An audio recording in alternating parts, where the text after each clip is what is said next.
Well, this is our final week for our devotional on spiritual formation and leadership for Christian Ministries 452.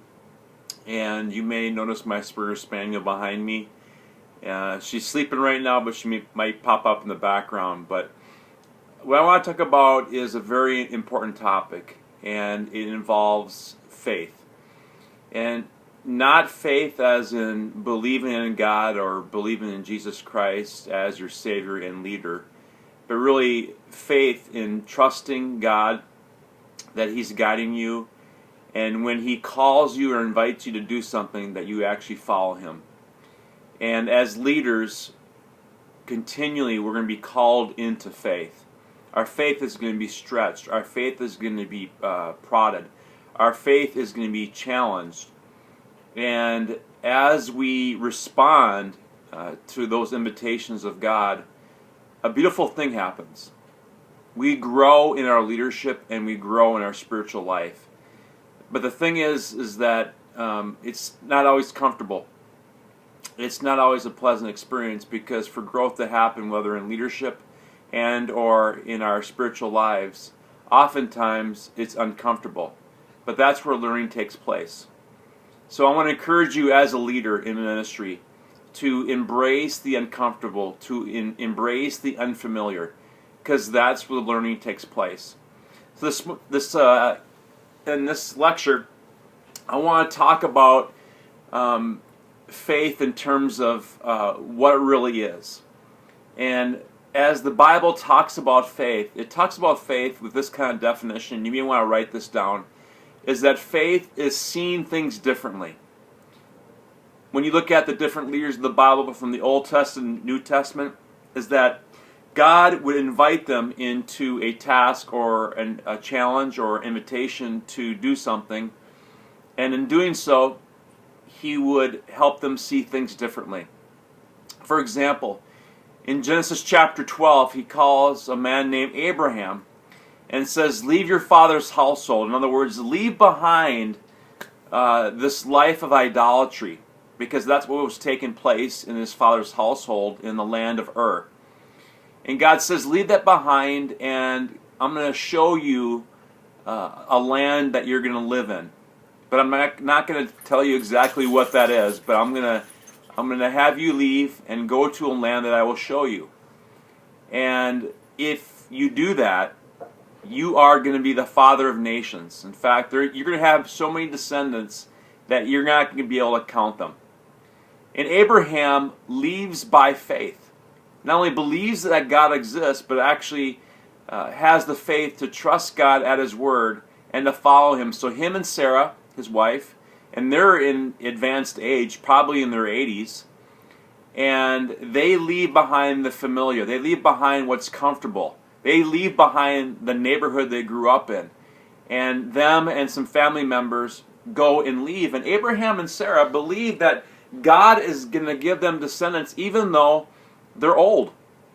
Even though they don't have any children and they're in their advanced age. In fact, Abraham and Sarah, you could say, are still receiving discounts as senior citizens at the local restaurant.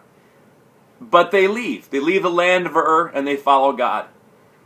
And God reaffirms this to Abraham in terms of this faith that Abraham and Sarah has. And He reaffirms it in terms of sight. It's seeing things differently. It's seeing things from God's perspective. It's having a God-sized vision. That's exactly what faith is.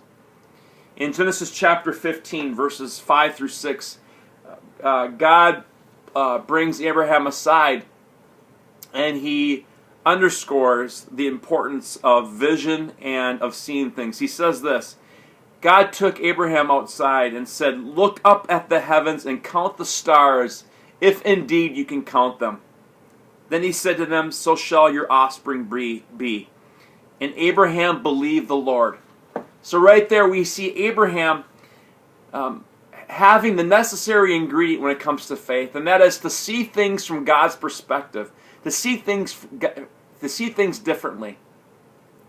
And as we think about faith, and as we are invited by God as leaders to see things differently, it goes against the majority of people. So in this devotional, what I want to do is actually use a concept that was given to me by a friend and a mentor. And it's the question of, as leaders, do we have eyes of fear or do we have eyes of faith? And I want to break down that in this devotional. Eyes of fear or eyes of faith. And to look at eyes of fear, which is the majority of people, whether they're Christian or not, it's very easy for us to fall into that. And when we fast forward to the many, many descendants of Abraham, years after Genesis chapter 15, we come across the Israelites, and they're led by a man named Moses. And they just had defeated the most powerful nation in the world, that is the Egyptian army, led by the most powerful ruler of the world, and that was Pharaoh. And yet, God brings them to this promised land after this incredible, mind-boggling victory.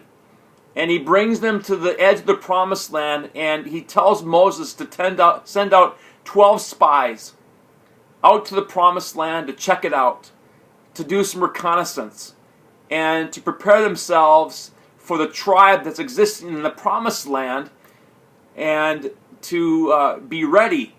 So He sends out 12 spies. And it says that 10 of the 12 come back. And it says here in Numbers chapter 13, beginning with verse 27, 10 of the 12 come back with a negative report. They say this: "We went into the land which you sent us, and it does flow with milk and honey." In other words, there's a lot of promise there. Here's its fruit. "But the people who live there are powerful, and the cities are fortified and are very large. We even saw the descendants of Anak there." In other words, the giants. So the descendants of Anak were probably 8 feet tall, maybe 7.5 feet tall, kind of Yao Ming, the former NBA player for the Houston Rockets. And then skipping ahead to verse 32, "They spread among the Israelites a bad report about the land they explored. They said, 'The land we explored devours those living in it.'" And actually in the Hebrew it means that literally. They really believed that the people who were living in that land were going to eat them like cannibals. We saw the giants there from Anak, and we seemed like grasshoppers in our own eyes. So when you have eyes of fear, a couple of things happen. Eyes of fear cause our problems to enlarge. And as leaders, we can fall into that trap. 10 of the 12 spies have eyes of fear. And as a result, their challenges, their problems begin to become enlarged. They exaggerate. They exaggerate these giants. They exaggerate these problems. And that's what happens when you have eyes of fear.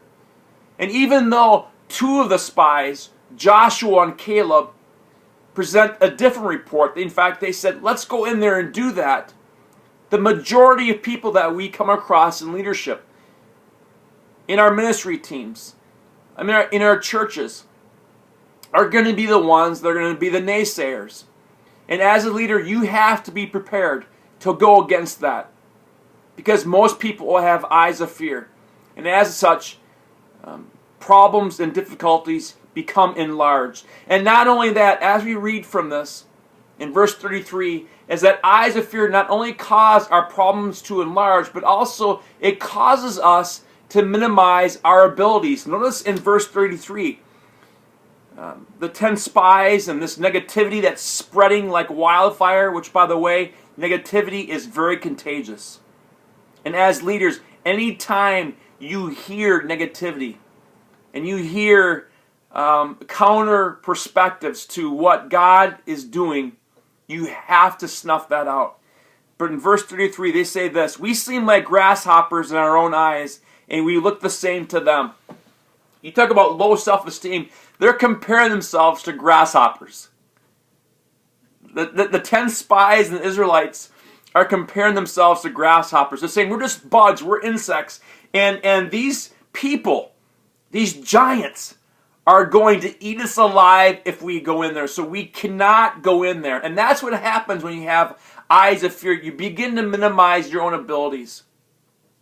And in fact, it says, and we look the same to them. The question is, how did these spies know how they looked to the tribe in the promised land? Because there was no conversation. They had no interaction. So how did they know how they looked to this opposing tribe? One word, projection. And we do that. When we have eyes of fear, we project our fears. We project our insecurities. Somewhere along the way, someone may have said something about you like, you don't have the stuff to be a leader, or you don't have the talent. And you believe that. And as a result, you began to minimize your abilities. Don't do that as a leader. Don't minimize your abilities. What's interesting about this is that years after this, because the consequence is that God gives them the promised land, but they're not willing to go into it because of the 10 of the 12 spies and the bad report. Because they have eyes of fear. So as a result, that generation has to wander through the desert until that generation dies off. And as a leader, I want to encourage, I don't want you to wander in the wilderness. I don't want you to wander in the desert and miss opportunities that God is inviting you into, simply because you have eyes of fear. And when you fast forward in Numbers and you actually read about the next generation that goes into the promised land, get this. The tribe that's in the promised land says this to the Israelites: "We were so afraid of you." I'm paraphrasing. We were ready to surrender. We heard about the 10 plagues. We heard the fact that you overcame the Egyptian army. We heard that you killed Pharaoh. And we were ready to surrender. What a shame. What a shame. What a missed opportunity. How often that happens in our lives when we tend to exaggerate the problems, when we tend to minimize our abilities. And not only this, the giants that were living in that land, by the way, as we look ahead to Numbers, they turned out to be the most peaceful, calm, nicest people of the entire tribe. In fact, they weren't even warriors. It is just absolutely sad.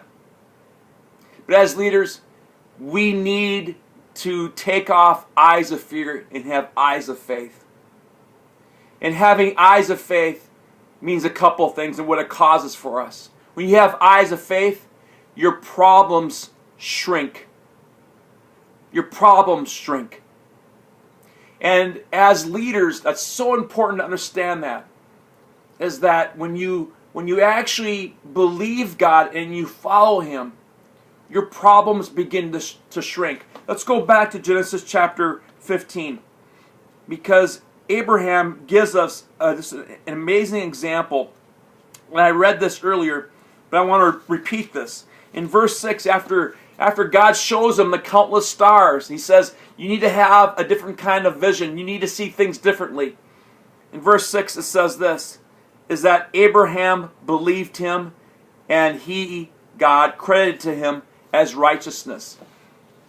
So Abraham had eyes of faith.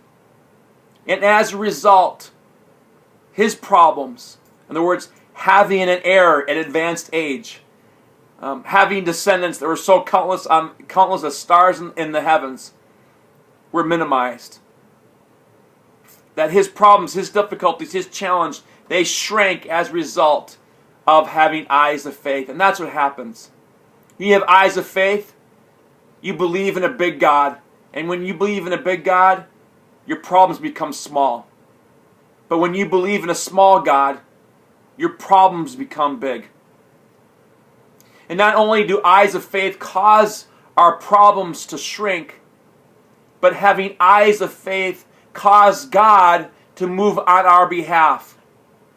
Now, I want to be careful when I say that. I'm not trying to say that God is like a Powerball ticket where you simply write down the right numbers and you pray to Him and He's going to give you that $1.5 billion that was recently awarded at three different people.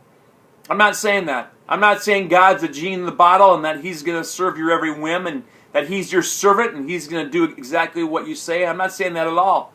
But in Matthew 9:29, It's a very